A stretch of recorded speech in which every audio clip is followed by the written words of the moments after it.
This is Concepts, where two pretentious sirs quibble over ideas that explain today's world. Phil Shea and Steve Rose.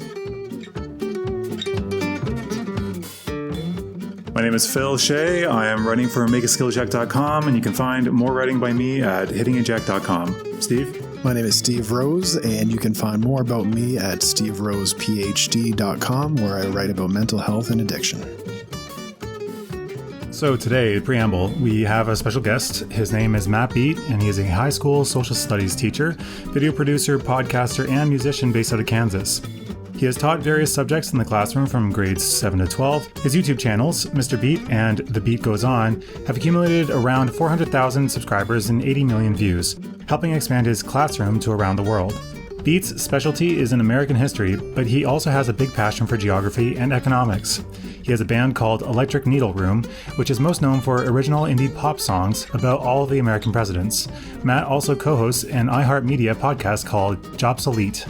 Also to note in this episode, Steve tends to record on his lunch hours, so in this particular instance, he was forced to drop off the call near the end without saying anything. So you'll notice just a distinct absence of him in the last 20%. That's why. Anyway, hopefully you enjoy the show, and again, thanks to Mr. Beat for coming on. Welcome to the Concepts Podcast. Welcome. Today we have another special episode. We've got a guest on to talk about historiography. Mr. Beat, would you like to introduce yourself? Hey, I am Mr. Beat. Well, Matt Beat is my full name, and so you don't confuse me with Mr. Beast. But yeah, I'm a YouTuber. That's probably how I think you two discovered me. So I make history videos, but also some geography, just social studies in general for my channel. And I also teach social studies in real life to high schoolers. So yeah, I've been teaching for 12 years. Before that, I was in journalism for a little bit. So that might guide the discussion today. I'm from Kansas, so... Yeah, journalism actually seems like it would be a perfect fit for these kinds of talks. And I think that's kind of what helps guide a lot of your videos, which from my brief diving through seems to be a lot of American content, correct? Yeah, it's mostly American-based. Like my geography series mostly looks at like comparing two states or cities, although I occasionally look at outside of the United States, and that's usually where I get into trouble, especially with pronunciations. But yeah, American history as well, specifically. I mean, that's what I teach in real life, so I'm most comfortable with that. Right, that's cool. All right, so do you want to introduce the topic of historiography? I mean, I guess the overview is that it's how we study history and the study of studying history. Is that correct? Yeah. I mean, another way to put it is the history of history. Like, just historians often are the ones that are the experts that we learn history from originally. And I would say the vast majority of people out there who teach history, they would not identify as historians. Like myself, I don't identify myself as a historian. I'm more of a communicator or facilitator of learning experiences for students to learn history. So it's not a very large group of historians, so their job is really important. And I think they criticize each other, but we also need to analyze their job because, you know, history is the truth about the past. And we make assumptions that we have it all figured out as far as what happened in the past, but a lot of times we don't. Yeah, right. It seems like it kind of touches on like epistemology, like what can we know? How do we know it? Right? Because I come across, and the reason I wanted to talk about this is because in the current discourse, we have a lot of people on seemingly both sides shouting about how we should study history and how history has the truth that we should follow. And it's like, well, I mean, that's not quite so cut and dry, though, is it? Right. It's people saying things as like an attack, like study history. I think that's something that Phil had actually shared with me a couple of weeks ago of like the people who say that are often the ones that don't study history. Oh, yeah. Yeah, it really is something that's a process that's ongoing, that there's never a final product, and there should always be healthy debate about history. And that's historiography, really. It's the process itself, and also kind of, I mean, it's also funny because you've probably heard the term revisionist history. Have you heard that term? Oh, yes. Phrase? Yeah, not entirely familiar with what it actually means, but I've heard it casually used. Yeah, it's often used as a pejorative. People will say, well, that's just revisionist history. And See, like to me, when people call someone a revisionist as a pejorative, it's basically like you're trying to rewrite history for your own personal agenda. Whereas if you're acting like a historian should, how they ought to study history, yeah, you're constantly revising your analysis. I mean, we are constantly reevaluating how we interpret events because we gain new perspectives.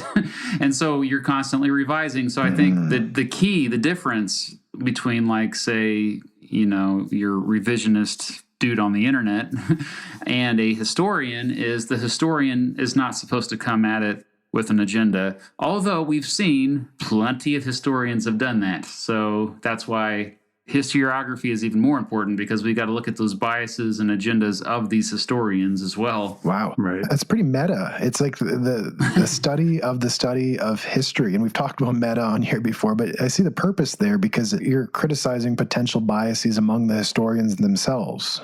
Yeah.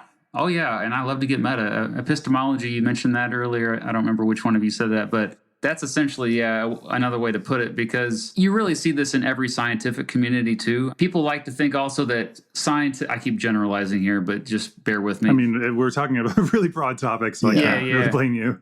I mean, the assumption again is that when you're in a scientific field, you're just like, oh, I just got to discover something. I want to have a great discovery for the world and make the world a better place. But it's not as glamorous as that. It's mostly just pointing fingers at each other and constantly trying to disprove one another.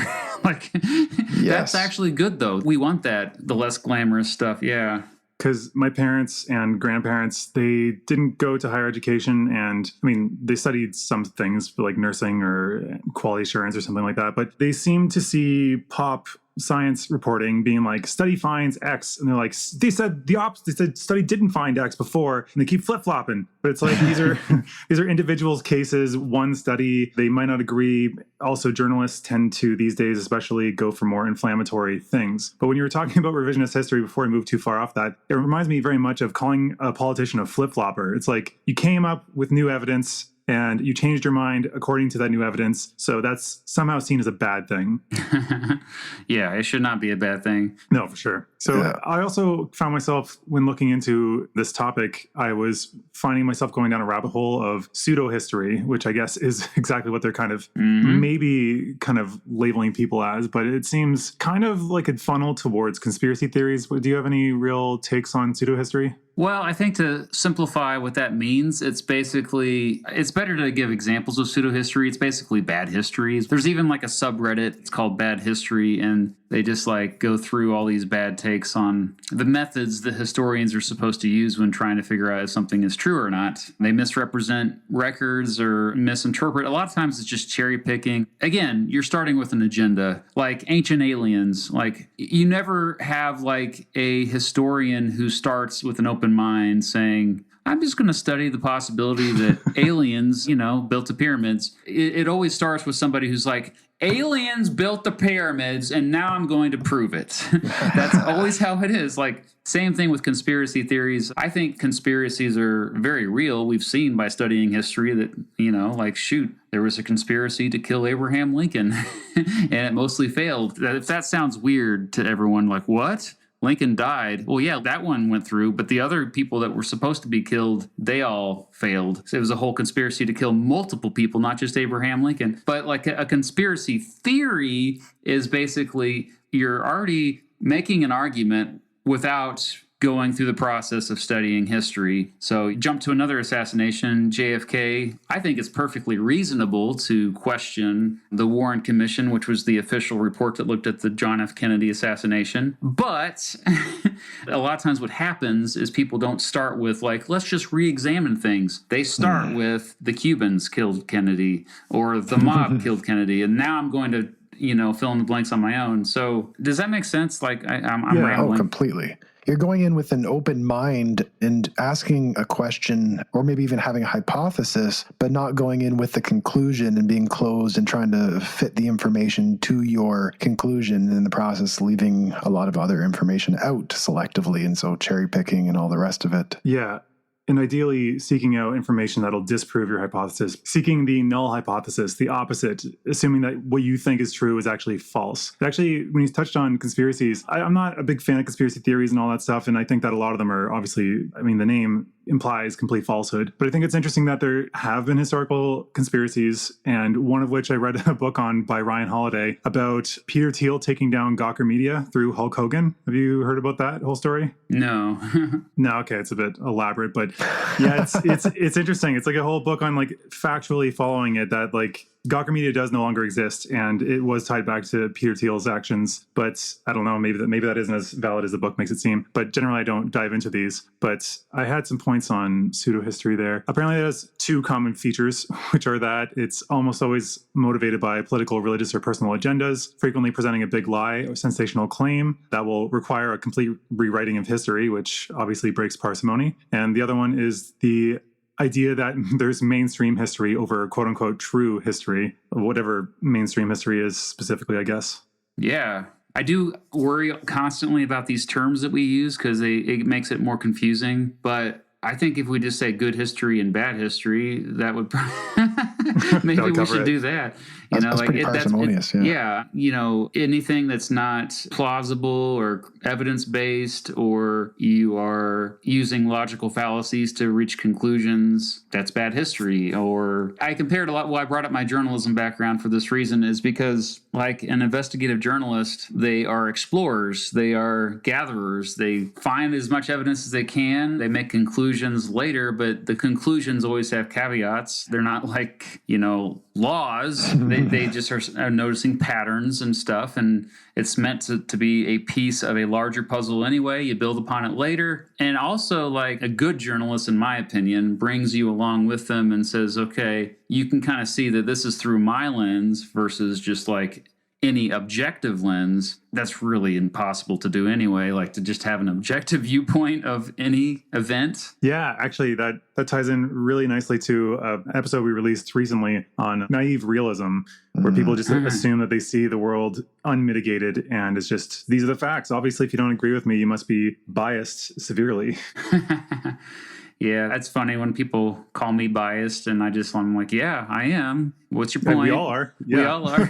Like anybody who says that, I guess maybe doesn't understand. Like, I guess maybe they do engage in bad history because they just think it's absolutes. Like, this happened, and there's no ifs, ands, and buts about it, and it happened exactly this way. Like it's just never that way. It's always complicated. Yeah. I think the best way to go about this, because it can be overwhelming, is you're adding on to the ship. The ship's already mostly built, and it's built by mostly experts before us that have helped build it. But if you're like a historian today, like they're not going to rewrite everything. Like say a historian wants to study the Civil War, they're not going to try to disprove every interpretation ever of the Civil War. They're just going to maybe look at a sliver of it, and then usually it's something they're more interested in anyway. And then maybe there'll be a slight change to interpretations, and that's usually after years of research, Yeah, it's the idea of standing on the shoulders of giants, or kind of building on the evidence. Yes. You're doing some small part, and I mean that's how research works. And my own kind of researcher background, I've kind of internalized that. But a lot of people don't necessarily, who don't work in research or haven't done research, don't really understand this particular perspective we're talking about. And so I like what you said. We're all biased in some way. Now, what would you say is the difference between personal bias and something a little more stricter like propaganda? I think agenda is really a lot of times the difference. Like, I think you guys maybe discovered me through the PragerU reaction that was live stream. The one I spent a lot of time listening to. I think it's the perfect place to go in this conversation. We could pick on PragerU because it's bad history a lot of times. And it starts with having an agenda. Like, PragerU, and it's not like they even hide this agenda. It's pretty well established. It's blatant. That they are pro free markets. They are pro-Israel. Is it like Reaganites? Essentially, like Reaganomics. So they want to spread these ideas, and so they start with the agenda. But the difference also is like they pick historians oftentimes who really aren't good historians. Like there's a book that this guy wrote, I can't remember the guy's name, but he wrote it about nationalism. And then they had him on to say that nationalism is good. It's been more beneficial for society. But they label him as a historian, if I remember correctly. I wish I remembered his name. You could probably look it up, actually, because I did partially a reaction on that video as well. But he probably is not a historian, and for starters, but also he has an agenda. They have an agenda. You're not getting history at all. You're just getting basically a speech to promote nationalism with some cool graphics, you know? Sure, they'll reference historical events, but they will do so in a way where they'll cherry pick what fits their agenda or their thesis they already have. And I think when I make videos, you know, if you're trying to simplify, especially for high schoolers, you're going to have to make statements and broad statements at some point. But I think it's also important that you don't just give them one perspective, and then you also show them that, hey, I'm actually just like going on this journey myself. Doesn't mean that I have all the answers for you. Why don't you come on this journey with me? You know? Yeah, humility. And then I encourage you after the video is done to please go well beyond where I went, because a lot of times I'm just at the very beginning of the journey. Yeah. Actually, on the topic of PragerU, did you ever end up kind of diving into the Gravel Institute, the kind of the flip side to PragerU? I think they were actually made to debunk PragerU specifically. Yeah. But did you look into them very much? Like, how is their information? I mean, it's equally biased, but... Oh, yeah. And the difference with the Gravel Institute is they don't deny it, that they're propaganda. They openly admit their propaganda to counter PragerU. And also the thing that troubled me the most with PragerU is that I saw so many history teachers just showing these videos to their students, a captive audience in the classroom, and they weren't doing it in a way where it was allowing the students to critically think about what they were watching. They were just watching it as if it was just fact, you know, facts spoon-fed to them. I mean, it's perfectly reasonable to show these videos to say, hey, here's one perspective that they have an agenda here. They are shown a lot in schools. That's why I tend to go after PragerU a lot. It's how it's shown, it seems. Yeah. It's more of is it shown as a spirit of here's an agenda, let's look at it and talk about it, versus here are the facts, remember them for the test, you know? Yeah, well, we don't have much time with the kids really, and a lot of times you are just glossing over a lot of events. Like, for example, with PragerU, they have a video about how it was justified to drop the atomic bombs on Hiroshima and Nagasaki, and they're like, there's no ifs, ands, or buts about it. That's just the way it is. And yeah, that's how ethics works, right? I was going to say, like, what I do in my classroom is we spend a week, like, and they debate it. And a lot of times I'm finding myself having my own mind changed about it. I go back and forth every semester, like, oh, I lean more towards it this way this time. A teacher just to show that 5-minute videos, and then that's it. And it happens. That's disturbing to me. Yeah, for sure. Actually, I was wondering if we could bring it back to, we really just started talking about history broadly. I was wondering if you could tell us about what would be good methods and what would be bad methods that you see in terms of deciphering the past, because people, including myself, don't really know exactly what kind of new techniques or developments. I guess the only instance I've really heard was in the tombs in China with the terracotta warriors, where they actually know of extra tombs, but they don't think they have the technology to excavate them without damaging things beyond recognition. So they're just leaving them. And I think they're using like x-rays or something, or MRI systems, I guess. But what would you say is like a general good methods, and what are the more common bad methods, if you have any that come to mind? What you're talking about might dive more into prehistory anyway, which is really out of my realm. Like, as far as like the written accounts of things, like when people started writing things down, what you can do often pretty quickly is go back to the original, we call it primary sources. So where they first witnessed something. Now, that said, you guys probably already know this, but people are notoriously really bad at interpreting stuff. They get it wrong. And so I think primary sources are a little bit overrated, at least when they're in a vacuum. However, what's more important to me is corroboration. So if you have independent accounts that overlap, then you're starting to get at the truth. And journalists do this today. Like, say, the January 6th insurrection at the Capitol. I was just thinking about that. Like, that's a very recent history thing. And we saw how journalists reported it, but also that's what future historians look at. So what future historians will look at, and they're already looking at, is, okay, we have different angles. We have actual footage. In fact, we have lots of footage. Too much, in fact, probably. Yes.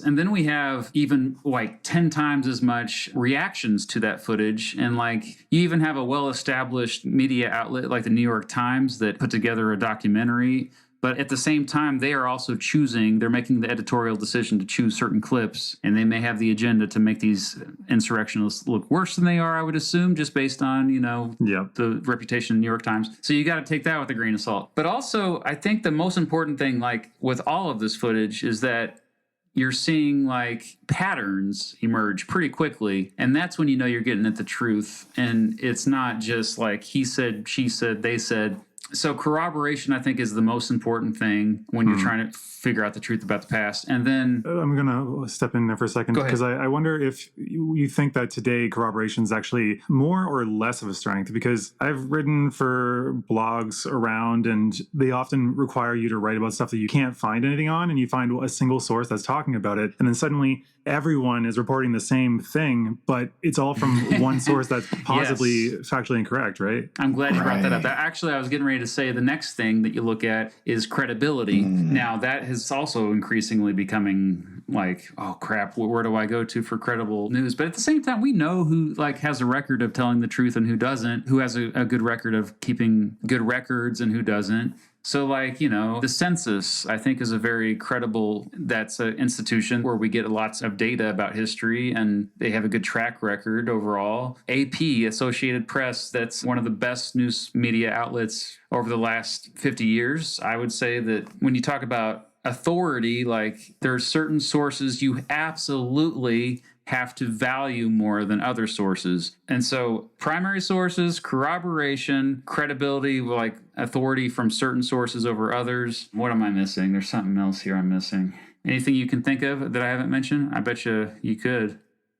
You said credible sources, corroboration, I guess physical evidence, if there is any. Well, you could throw that into corroboration as well. But I mean, when you say physical evidence, what do you mean? I mean, that is a good question.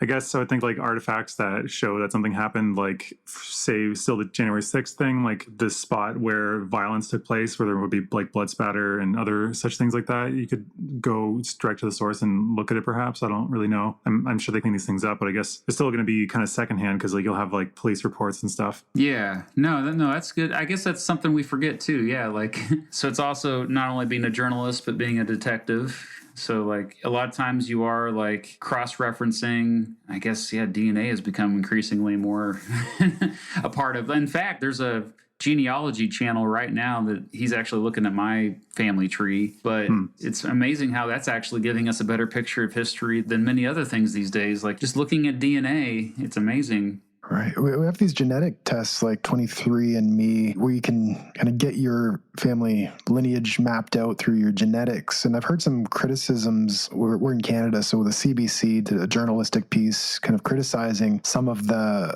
credibility of that family history. Do you have any thoughts on those tests and the credibility of them? Well, I think a lot of the problem is you just have regular folks out there trying to do it themselves. And so that's where you get a lot of stuff that is actually bad history.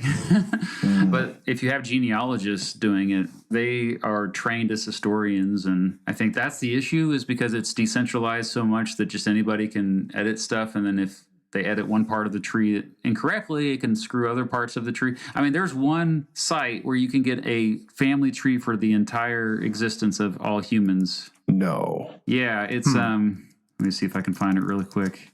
Oh, we got to check this one out. It's Genie. Yeah, it's Genie, I think. The Genie's World Family Tree. It's the largest family tree. GENI? Yeah, GENI. Okay. GENI, yeah. And so how was this created, this history of the whole human race in one genealogy? How did this come about? I do believe it started with when they first started testing DNA and people first started spitting in tubes. Okay. Yeah, so like, but I mean, sure, it has its issues, but I do think that it's a net positive. Like, I mean, we're finding out lots of things. A lot of people make assumptions especially about ancestry, and it sadly leads to kind of racist notions these days even. Really? Because I find that when I've come across it, it's been the opposite. Like there was something coming around. I remember Sam Harris tweeted something about it saying that they're right that we do have Neanderthal DNA, but it's apparently Africans that don't have Neanderthal DNA. So that broke the other way. And generally speaking, I guess people find that they do have random other, I guess, what we would perceive as modern day races mixed in because like Genghis Khan, him single-handedly, his family pretty much affected most of the race. And I guess we all kind of, if we trace far enough back, we all kind of come from Africa. So I always figured that it would kind of break down those barriers. What have you seen that has made people turn the other direction? Oh, no, I guess you misinterpreted what I said. I agree with you that those barriers have been broken down. Yeah. Oh, right. I thought you were saying that they were like finding out that they were like the best group or something like that. But it's like the more we study these things, the more we realize the lines we've constructed are very blurry. Arbitrary. Yeah. Yeah. I mean, just race itself, that wasn't even a thing until about 500 years ago. That was completely. Really? It's a social construct. Well, what was before that then? Because I remember reading about like, I mean, 500 years ago, I'm not really sure where that places us. Well, there were other ways to divide people. I mean, hierarchies were obviously around. Right, they were caste around. systems. Yeah, they had other ways of labeling people, but they didn't call it race. That wasn't strictly on skin color. A lot of times there were other characteristics that they used. Skin color and hair color and, yeah, physical characteristics. Yeah, that has been around. But you can't even find the word race before like 1500s. Like they didn't. The Spanish are really good at just like saying, hey, we need to justify our horrible actions with what we're doing with the Native Americans and Africans. Yeah, they're not human. Yeah, so like let's just go ahead and get this written down. Like right, and that brings us to a whole history of like the skull shapes and kind of all of phrenology. Phrenology, yeah. Eugenics, right, and a lot of this was actually taken as fact, and I heard it was written into policy in the U.S. at times of different. Actually, it was in Canada. I heard on the CBC they couldn't. It was an official immigration policy at some point that we wouldn't allow certain racial groups into the country because they were, quote, unfit for Canadian climate. And so these kind of ideas. Wow. Yeah. Eugenics was actually pretty big not that long ago. It was mainstream, I would say, in the US and Canada, yeah, and Europe, like 100 years ago, really. But what's strange to me about like eugenics, I think, was that Galton, I think, if I remember, it's kind of a close count there, but I think Galton was going on about that, was one of the popularizers, and he's the cousin of Darwin. I think Darwin didn't come out with the theory of evolution until a bit after that, so I'm not really sure how that kind of, maybe that like helped him come up with the theory of evolution, I guess, that like selective breeding can cause different genealogies to happen, I guess. But it's a weird mixed history for sure. Yeah. I mean, I think with Galton, I think he didn't make much money, if I remember correctly. I could be remembering wrong. I think you might be right. I was listening to a podcast about him recently. Yeah. So like he felt that was a way to like maybe make some, if you were to connect it to things that it should be connected to. See, that's something I'm always a little bit worried about falling into thinking, because whenever you think like that side doesn't agree with me, they must be motivated by profit. But like I tend to swing a bit more to the left. I'm center left is what I identify as. And I see some people like Dave Rubin, for instance, who was claiming to be left, but the money seems to keep pulling him more and more right. Do you find that this is a thing on both sides, or do you think that one side tends to get a lot of talkers through money? I'm not. What do you think about evaluating people that way? I think it's a good way to evaluate people. Motivations, incentives. I mean, I teach economics as well, and I'm always thinking about incentives. And so I think historians do it as well. Like if somebody benefits by sharing a narrative, then you got to question it. And I think Dave Rubin's actually a good example because it's pretty clear that he doesn't really stand for what he used to.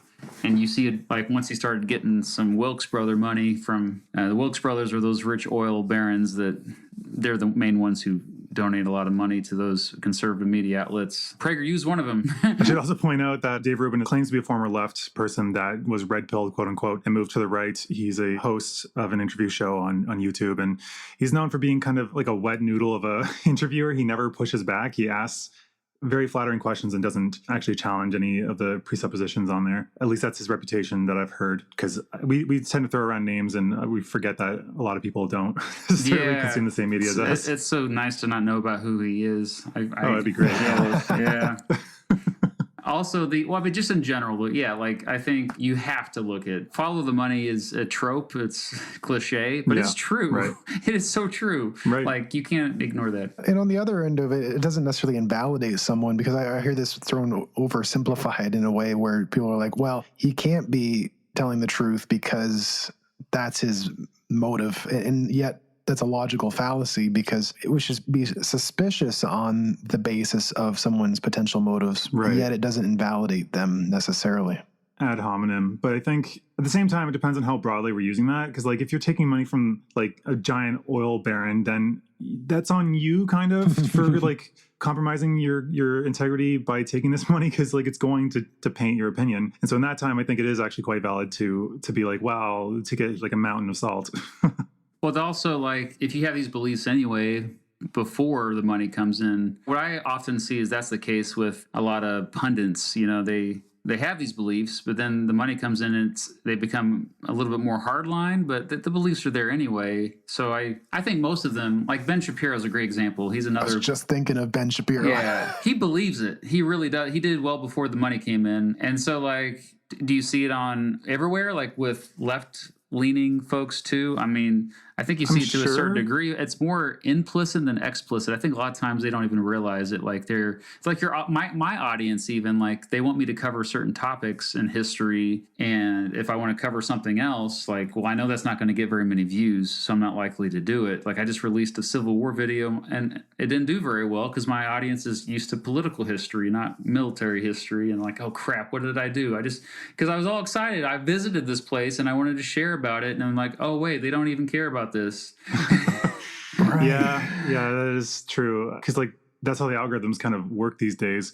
Though I actually wonder, like, where do you think a lot of the left money comes from? Because like it seems to me most of the money does appear at least to be on the right. Because like if you're super well established and you're doing really well, then you don't want things to change because you've already done really well in this particular political and economic orientation. So any significant shift is going to be against you. So I find that the right seems to be a bit more moneyed. Maybe I'm biased in that, but like where do you see left money coming from typically? Like tech, I guess, is a big example. George Soros.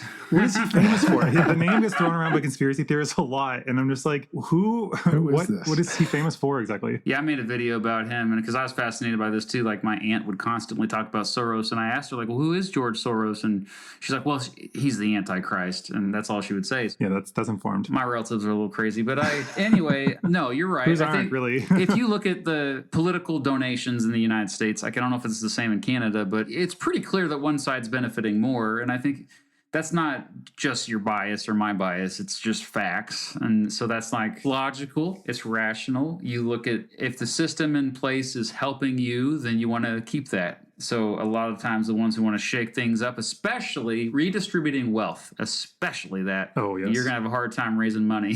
Yeah, it seems like it's got to be grassroots there. Yeah. Though on the topic of like political funding in Canada, I actually found that American politics has a huge warping effect, probably on global politics, but especially on Canadian, because it just is so looming that depending on what happens politically in the States, it's going to greatly affect us. And the narratives that are going on there are constantly bleeding over.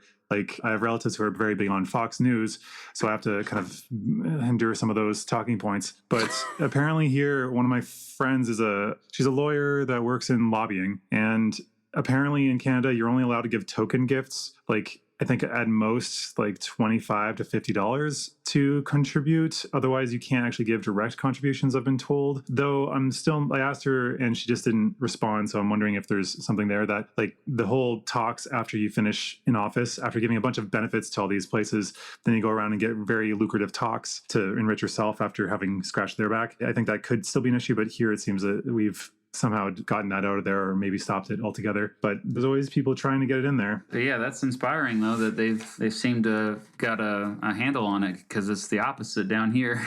Oh yeah, it seems to be a massive issue. But I don't know. I'm not going to get into American politics because, again, I'm not American. Our big topic is historiography. And so I think the same goes with historians. Like you mentioned Fox News. There's another big commentator who kind of fell out of the mainstream recently. His name was, who I think it is? Bill O'Reilly. Have you heard of him? Oh, of course. Shit. Yeah, but he got taken down by like a sex scandal or Yeah, a number of them, right? he's now in his basement and still has a podcast. But he also like wrote a bunch of history books, and he used to be a history teacher. That's why I bring him up. What?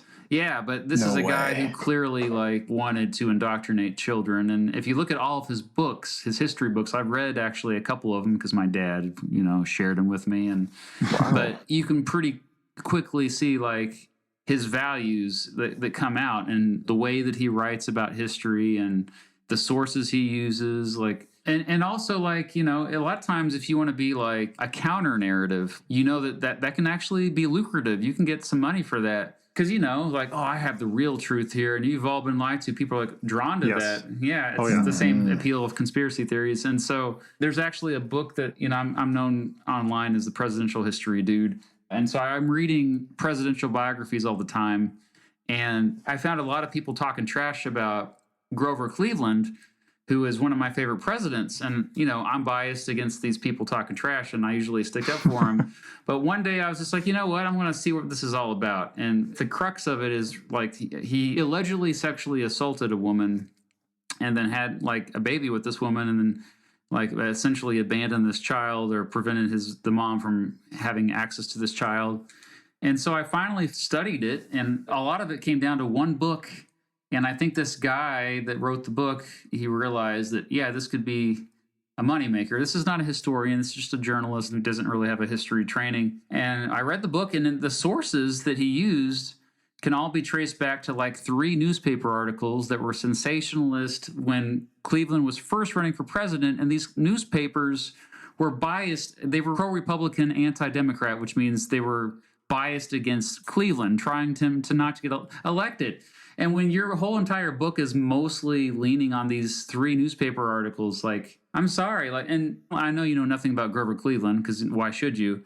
But if anyone who is listening right now, like, who knows about Grover Cleveland, you probably have come across this because it was something that got a lot of attention about his alleged affair, but we don't even have any evidence that this happened at all. To this day, we don't know. Like, that's the honest assessment, is we don't know. There's not enough evidence, but you wouldn't know it from all the people that have read this book. To be honest, it was mostly articles written about the book where people formed these strong opinions about Grover Cleveland. Like, Mr. Beat, how could you like Grover Cleveland? He did this. Okay, have you actually looked at where this information is coming from? No, they haven't. Right. Yeah, actually, on the note of wanting counter narratives, I'm going to plug for another podcast here. It's not related to us at all. It's called Decoding the Gurus. It's a psychologist and an anthropologist that go through who they deem to be gurus, and they're not actually spiritual per se. Like, I talk about like Jordan Peterson, the Weinsteins, and people on the left and right, Ibram X. Kendi, and they go through the things that they do that make them more guru-like. And one of the themes, because they have a gurometer. That's awesome.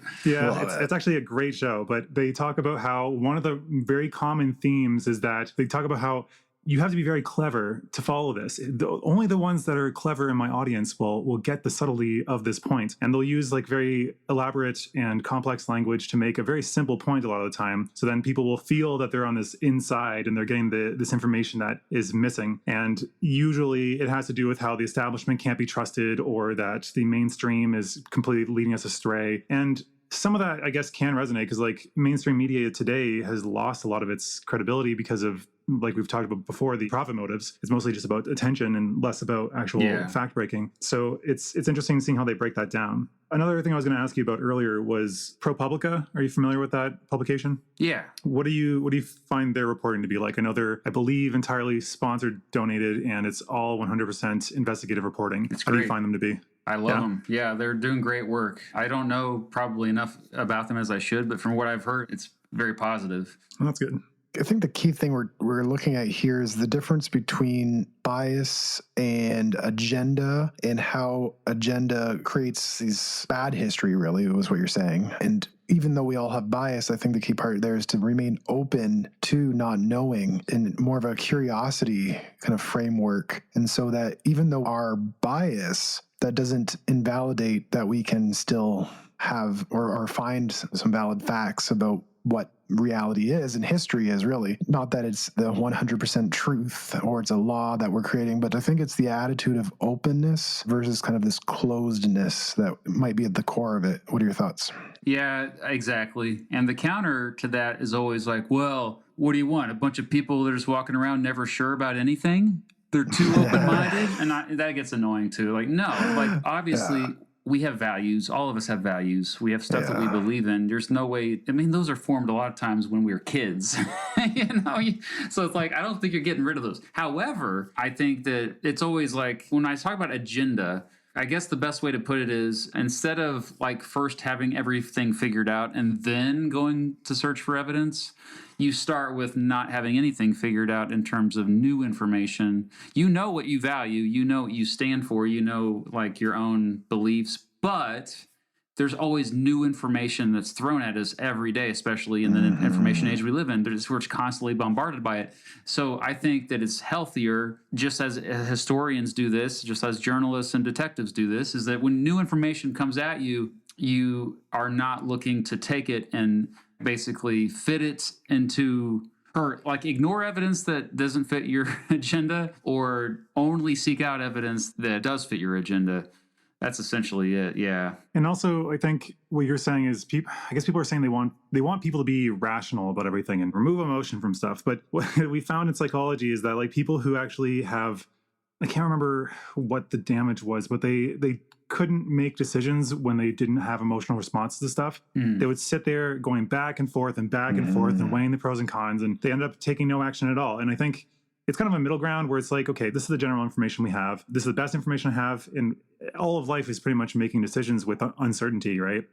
So we have to just say like, okay, these are the things that I think are true currently. It seems to be probabilistically in this direction. So let's go that way. I feel good about that, I guess, and kind of whittle that down. Well, I also, like, we shouldn't be crusaders. We should soak it all in. We doesn't mean like we need to have an armor up, like, I feel like I'm having a hard time making my point, but yeah, like, no, I get you. There's a lot of crusaders, like self-righteousness, I guess is what, and we see this on social media, like, I am right and I'm going to make sure everyone, like, so I will show you. Lack of humility, lack of empathy. Yeah. Steve, do you want to talk about Jonathan Haidt's take on if you have to believe something? Do you remember that? Oh, if you have to what? If you have to believe anything, should I or do I have to? Okay, I'll just jump into it. Yeah. I know you're familiar with this, but he talks about how if it's already on your side, you say, can I believe this? Like, can I incorporate this in because it's supporting my belief? Let's just ignore like the frayed edges and just focus on the meat of it because that confirms my belief. But if we don't believe in it, then it's, must I believe this? Like, is there any kind of hole I can poke in this to be like, maybe not, because then we can just end up standing exactly where we were before the evidence came around. I'm writing this down because I love it so much. I've heard of him a lot. I've never read his stuff. Jonathan Haidt. Oh, we love Jonathan Haidt. Yes. I don't know if Steve, have you read his most recent book, The Coddling of the American Mind? No, I haven't. Because I think you might want to hedge that statement because I know he's kicked the hornet's nest on the left because he kind of talks about, I guess some people consider it a panic on universities with like social justice warriors and how their take is, I guess, that the way we're raising or socializing kids now is pushing them towards the opposite of what we want, which is a cognitive behavioral therapy kind of stuff, like that what doesn't kill you makes you weaker is one of their tenets. They have in this book 7 great untruths. And I think I was following up on some of the research and it seems like there is some more increasing support on that, but I'm still, like you were saying, like you kind of just take extra information and even if you don't like it, or it's kind of sounding maybe alarmist, you kind of keep it in your mind and be like, okay, well, let's just see where this ends up. But for them, I'd say his second book is my favorite, which is The Righteous Mind. Yeah. I was speaking, we love Jonathan Haidt's The Righteous Mind book. I mean, that's perfectly in line with our whole conversation here. We can link it. The subheading is Why Good People Are Divided by Politics and Religion. That's a slab of red meat right there. I mean, that's a good book. Yeah, for sure. I keep forgetting to check them out, and I hear those books listed all the time, so they must be good. The other one you've probably heard of is The Dictator's Handbook. You heard of that one? Oh, yeah, I've heard of that one. I've read both these at least twice because they're just so dense. But so, like, I guess, do you have any recommendations for books for us or for our audience, like on general history or, actually, on journalism and reporting? That's an area I'd love to explore more. For journalism and reporting, specifically that, I'm trying to think back to J School 20 years ago. or even on interviewing, because like you're actually the third person we've interviewed, and I'm like, we don't really know what we're doing. We're just kind of asking whatever questions we can think of a lot of the time. You know, a lot of times, like, I find myself just like being inspired by journalists and historians who do good work. And so I guess like I can give you some historians and journalists that I followed, I guess. I think Stephen Ambrose is one that I kind of followed a lot of his work. And then I think I first found out about him. He was on the History Channel. Back when it was pre-aliens and Storage Wars stuff. Yeah. I did have a question actually about the Founding Fathers as a source of wisdom. Okay. Because there's this comedian, David Cross. He plays Tobias on Arrested Development. I love that character, yes. I he's love great. David Cross, yeah. But his stand-up is so different. But he talks about how his favorite kind of waste of time, in his opinion, is how people constantly scream about what the Founding Fathers would think. And his take is that if they were to be brought back today, they would be struck dead from how shockingly different and unrecognizable everything is. And so he's kind of questioning their ability to give any relevant insight. So what do you think about how there's this constant like digging up of the Founding Fathers? Yeah, it reminds me of like religion a lot, like where you have certain figures in history that are almost seen as godlike. No doubt, these were smart men. And yes, they're all men. That's important. All white men is important to constantly bring up. But these are men of the Enlightenment. And so if they were around today, like we always view them based on their interpretations of the 1700s. But if they were, David Cross has a point. I don't think I've heard that bit, but you know, if they were alive today, they would be horrified. Like even Thomas Jefferson, who gets brought up so much, like I think he wrote to John Adams saying that every 20 years, at least once every generation, you should scrap the Constitution and write a new one. What? Like all laws should expire because, you know, technology changes, culture changes. And the fact that the Constitution that's so beloved, the Founding Fathers wrote and debated, has only been amended 17 times since the Bill of Rights, that's striking. Like, and I do think that they would have expected more reforms. There's a lot that they didn't anticipate. So, but the thing is to assume that they wouldn't adjust their own thinking based on if they were around today. They would see a bunch of things that they would have to reevaluate. Yeah. Oh, yeah. Especially after this last president, Trump, who was like a giant stress test on that system. And I guess they thought that it would hold up against that. But a lot of these things have changed so dramatically. And also, I think there was like the political context of when it was founded, right? Because from my understanding, like the Electoral College was kind of a concession to bring in and unify more states, I believe. I'm not really sure if that's accurate. Yeah, that's definitely partially true. There's a different concerns. I mean, a lot of the Founding Fathers were just straight up afraid of democracy. You know, like we shouldn't give too much power to regular folks.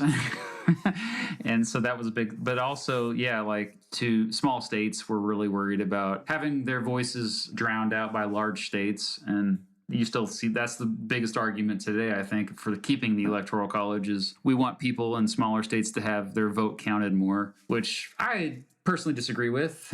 Yeah, because I mean, like, so then basically the places with more people, it's not one person, one vote, it's one person, a partial vote. Yeah. And also the way I kind of see it, and again, I'm not an expert on this, I'm not even American, but we just pay a lot of attention, is that it seems to me that it's been a push of more conservative ideologies that hasn't really been competing for the popular vote. It's more been trying to find ways to shift the system in a way that makes the areas that would be supportive of them more representative. I mean, this is basic politics in a lot of areas where you want to discourage people who will vote against you and encourage or bolster your own base in any way you can. And so part of me wonders if we were to make it completely one person, one vote, not even like direct democracy, like Noam Chomsky kind of stuff, but just one person, one vote, how that would force a shifting of policy, because like the right in both parties, frankly, because they're both on the right, it seems to me, but they would both have to kind of shift their policies to be a lot more popular among cities, which tend to veer left because they're more multicultural, right? Yeah. I don't know. What do you think about that?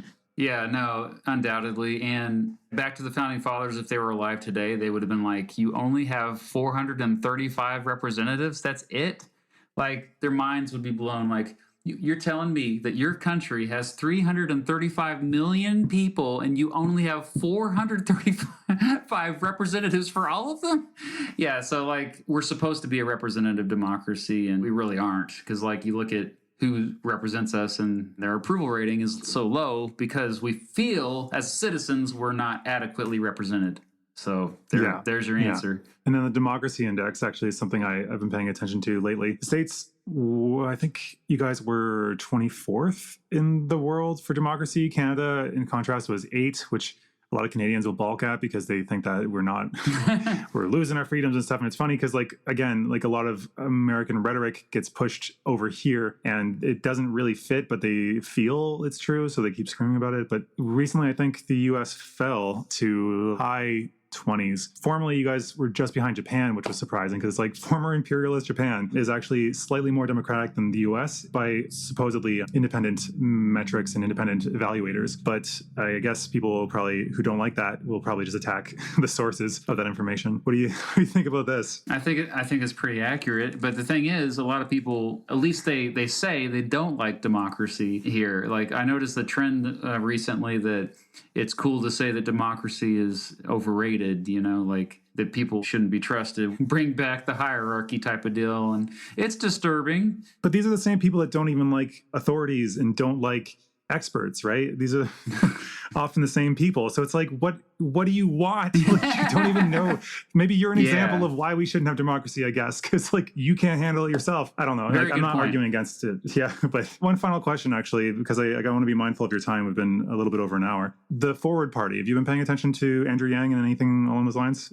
I see he's got a new approach that I think has some promise, because just talking about starting a new party, you seem kind of outlandish and crazy to most people's ears. But his approach seems to be talking about ballot initiatives in, I think, municipalities, or maybe, I think it's municipal level, not the state level. But through that, they're able to shift to, I think, ranked order voting. So they can choose like their first, second, and third choices. If their first choice ends up being completely out of the race, their vote shifts to the second place. His approach seems to be trying to get people to change these things on a more local level, because then that can actually make their voices more heard, because he believes that most people don't actually like either party, even though they're registered for them. How do you foresee this going? What do you know about it? Yeah, I like it. A lot of people are pretty quick to be critical because they always call third parties spoilers, whatever. Yeah, spoiler but effect. Actually, it's more of just another organization, like you said, to foster reform at the local level. And they are, for being a, quote, political party, they're not really that partisan, I should say, because they're like, well, because Andrew Yang even said himself, we will endorse Republicans and Democrats who support our agenda. And so we're not going to be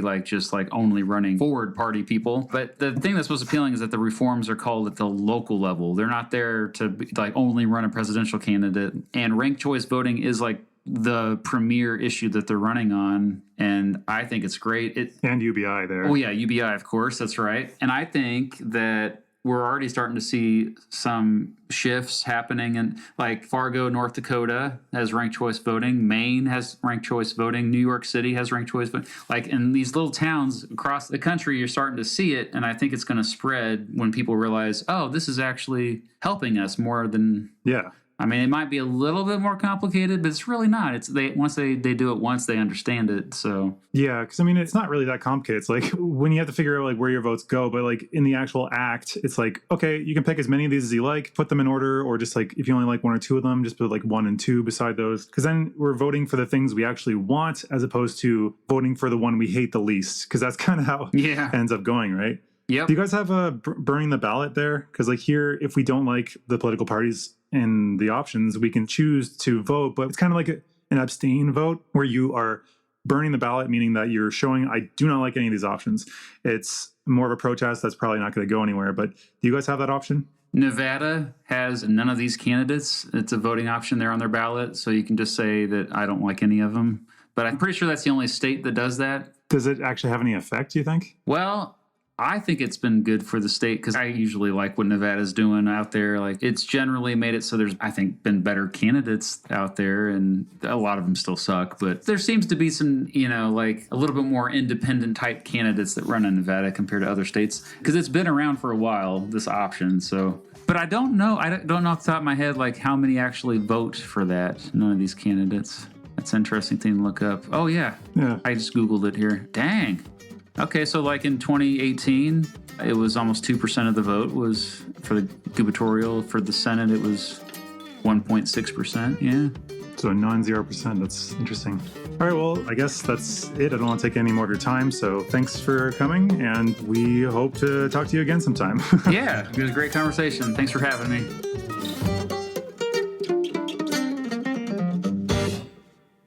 Yeah, my relatives are all just pure darkness. That's what you're saying, right? You are related to darkness. Aren't we all? No, you're a child of light. I'm a child of light. Pure, unadulterated light.